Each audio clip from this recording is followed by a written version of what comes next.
Hello दोस्तों, स्वागत है आपका मेरे यूट्यूब चैनल खुशी स्टडी पॉइंट में। और आज हम बात करने वाले हैं 6 सेमेस्टर बीए ज्योग्राफी पेपर के। तो सबसे पहले हम नोटिस पढ़ लेते हैं, क्योंकि हमें पेपर नोटिस के अकॉर्डिंग ही करना होता है। तो इस प्रश्न पत्र में 2 खंड है, अ तथा ब। प्रत्येक से किन्हीं 3-3 प्रश्नों के उत्तर दीजिए। सभी प्रश्नों के उत्तर दी गई उत्तर पुस्तिका में ही दीजिए, अतिरिक्त उत्तर पुस्तिका नहीं दी जाएगी। तो ये कह रहा है, हमने इन्हें 2 सेक्शन दिए हैं, ए सेक्शन और बी सेक्शन। तो हमें ए बी सेक्शन में से किन्हीं 3 क्वेश्चनों का आंसर देना है। तो चलिए देख लेते हैं लघु उत्तरीय प्रश्न। पहला क्वेश्चन है, प्राकृतिक वनस्पति से क्या अभिप्राय है? मतलब प्राकृतिक वनस्पति मतलब जो हमें प्रकृति से प्राप्त होती है, मतलब प्रकृति में बहुत सारी वनस्पतियां होती है तो उन्हें प्राकृतिक वनस्पति कहते हैं। दूसरा क्वेश्चन है, हिम घटाव से क्या अभिप्राय है? तो हिम घटाव मतलब वो है बर्फ वगैरह, हिमानी है, ग्लेशियर है, तो उनका घटाव होना, उनका घट जाना, अत्यधिक पॉल्यूशन के कारण, अत्यधिक पॉपुलेशन के कारण हिम घट रहे हैं, तो उसे हिम घटाव। ठीक है, अगला क्वेश्चन देख लेते हैं। उत्तराखंड में जनसंख्या के वितरण का विवरण प्रस्तुत कीजिए। तो उत्तराखंड में कितनी जनसंख्या है, कौन सी जनसंख्या कहाँ निवास करती है, पुरुष की जनसंख्या कितनी है, महिलाओं की जनसंख्या कितनी है, साक्षर की जनसंख्या कितनी है, तो इसमें ये विवरण प्रस्तुत करना है। चौथा क्वेश्चन देख लेते हैं, उत्तराखंड की कृषि में महिलाओं की भूमिका समझाइए। तो ये तो काफ़ी आसान क्वेश्चन है। उत्तराखंड में कृषि में महिलाओं की भूमिका तो सभी को पता ही होगी उत्तराखंड की कृषि की। चलो अगले क्वेश्चन देख लेते हैं। उत्तराखंड के वर्तमान धार्मिक पर्यटन पर एक लेख लिखिए। तो जो उत्तराखंड के वर्तमान में धार्मिक और पर्यटन पर एक लेख लिखिए। देखिए दोस्तों, धार्मिक और पर्यटन स्थल में लोग कंफ्यूज हो जाते हैं। धार्मिक मतलब जहाँ हम पूजा करने जाते हैं, और पर्यटन मतलब जहाँ हम घूमने के उद्देश्य से, मनोरंजन के उद्देश्य से जाते हैं। ठीक है, छठवां क्वेश्चन है, टिहरी बांध परियोजना की प्रमुख विशेषताओं का उल्लेख कीजिए। तो टिहरी बांध जो परियोजना थी, उनकी क्या क्या विशेषताएं हैं उसका उल्लेख करना है, कि मतलब टिहरी बांध कब बना था और टिहरी बांध की मतलब मुख्य विशेषताएं क्या क्या। ठीक है, सातवां क्वेश्चन देख लेते हैं, आपदा प्रबंधन से क्या अभिप्राय है?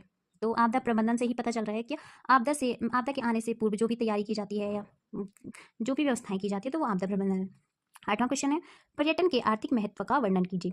तो पर्यटन से हमें क्या लाभ होता है? जैसे जहाँ पर्यटन स्थल होते हैं वहाँ के लोगों को रोजगार मिलता है, तो जो उनका आर्थिक महत्व है उसका वर्णन करना है। तो अब देख लेते हैं दीर्घ उत्तरीय प्रश्न। पहला प्रश्न है, उत्तराखंड के हिमाद्री क्षेत्र महान हिमालय क्षेत्र की संरचना एवं धरातलीय विशेषताओं की विवेचना कीजिए।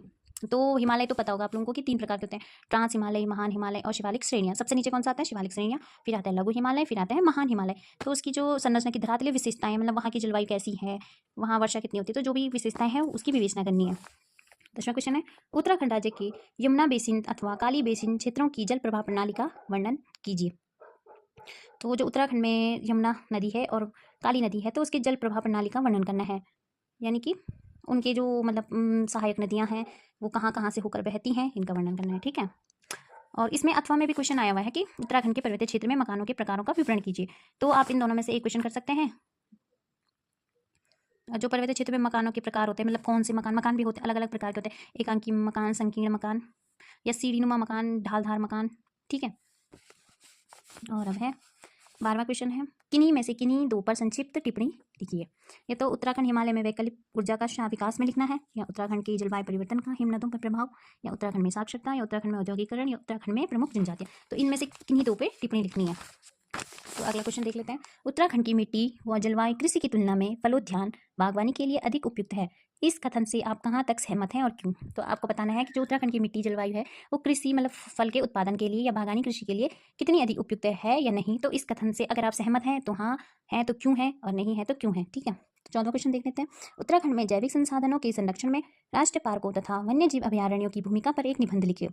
तो इसमें उत्तराखंड में जितने भी जैविक संसाधन हैं उनके संरक्षण कहाँ कहाँ किए जाते हैं, राष्ट्रीय पार्कों तथा वन्य जीव अभयारण्यों की भूमिका पर निबंध।